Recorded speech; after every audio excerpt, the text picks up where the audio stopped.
Hello दोस्तों, कैसे हैं आप लोग। आशा करते हैं आप लोग बहुत अच्छे होंगे।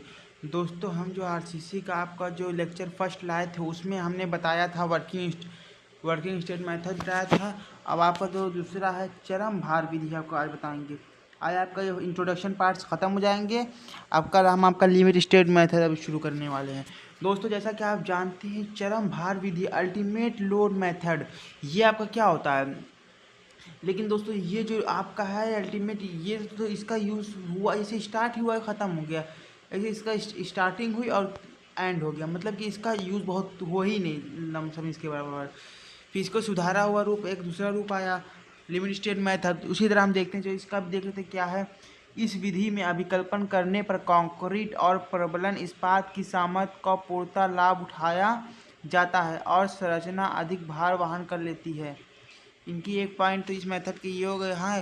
अब देखते हैं अगला क्या दिया है चरम भार सिद्धांत पर प्रबलित कंक्रीट कायों की अभिकल्पन करने के लिए चरम भार अल्टीमेट ऑफ कोलैप्स लोड पर विचार किया जाता है। इसे विचार भी जो आपको कोलैप्स लोड होता है उसे विचार किया जाता है। अब दिया आपको संरचना पर पड़ने वाले अधिकतम संभावित भार के उपयुक्त कारक load factor of load of factor जो होता है से गुणा करके चरम भार अल्टीमेट लोड निर्धारित किया जाता है और इस प्रकार के लिए डिज़ाइन किया जाता है। इस भार के लिए डिज़ाइन किया जाता है। जो कोई भी लिंक उसकी डिज़ाइन करने के लिए उसे डिज़ाइन किया जाता है। देखिए आप किस तरह किया जाता था। इसका जो फार्मूला होता था ये होता था लोड ऑफ फैक्टर भार गुणांक कोलैप्स लोड, जिसे हम मैक्सिमम कह सकते हैं, वर्किंग लोड। जो डिवाइड करते थे तो आपका लोड ऑफ फैक्टर्स निकल के आता था, जो आपका ये लोड ऑफ फैक्टर। ये दोस्तों ये फार्मूला जो है आप है इसको याद कर लीजिएगा, ये काफ़ी इंपॉर्टेंट्स है। इससे आप न्यूमेरिकल भी आप बनते हैं जो आगे बताने होंगे। चलिए हम आपको देखते हैं। फिर दिया है अल्टीमेट लोड मेथड में वर्किंग स्ट्रेस मेथड की तुलना में 40% तक प्रबलन इस्पात की जा सकती है। इस मेथड से हमारा एक ये फ़ायदा भी होता है कि 40% तक हमारी जो प्रबलन इस्पात जो बार होती है उसकी बचत होती है, जो स्टील होती है।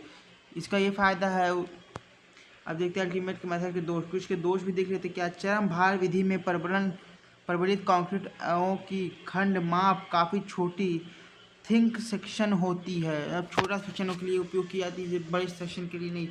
आपका ऐसे ये कोई भी स्लैब डल रही है तो ये बड़े दूरी के लिए नहीं पड़ सकती, छोटे कुछ दूरियों के लिए यूज होती है।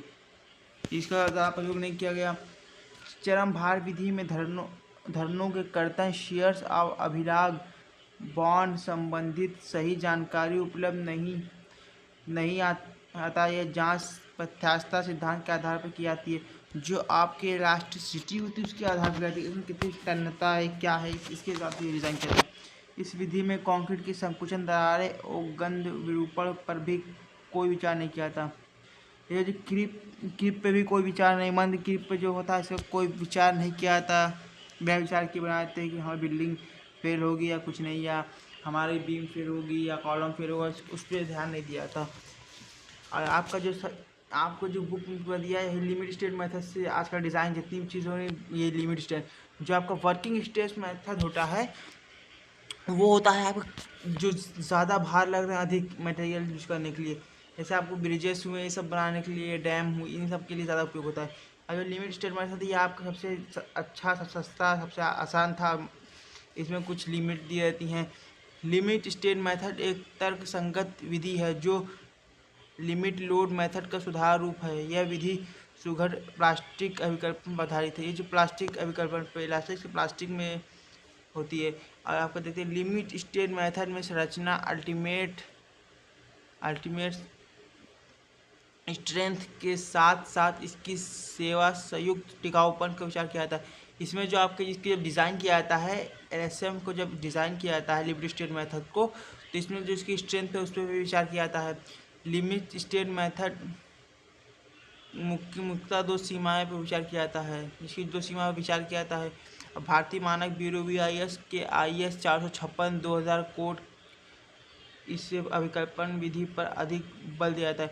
जो आपको 456 से जो 456/2000 है, आपको ये बताया 456 जो होता है इसका मतलब होता है ये किस पृष्ठ पे, मतलब किस पेज पे है। और आपको ये बता दें, जो ये 2021 को अपडेट 2000 में किया गया था, उसके बाद कोई इसमें कुछ सुधार भी नहीं हुआ है। तो जब सुधार होगा तो कुछ बदल के 2020-21 जो भी होगा 456 2021 2022 जब सुधार होगा इसमें तब वो आएगा बुक में आपके।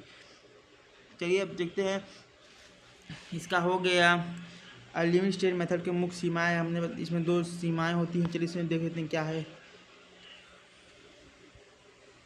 देखिए आपका दिया limit state method of collapse. यह लिमिट स्टेट की संरचना की सामर्थ्य पर विचार करता है। जब संरचना ध्वस्त कोलैप्स होती है इस अल्टीमेट स्टेट कहते हैं। इसे लिमिट स्टेट में आवों की निम्न निपात बातों पर ध्यान रखना जाता है। इसे काफ़ी बातों का ध्यान लिमिट स्टेट जो होते हैं उस पर ध्यान रखा जाता है। इसमें क्या होता है, पहला होता है अनुमान फिलेक्सरी या टेंसाइल, और दूसरा वो होता है कर्तन शेयर्स अभिलाग बॉन्ड इसे कहते हैं, मरोड़ टॉर्सन असंपीडन कंप्रेशन, इतने होते हैं आपके।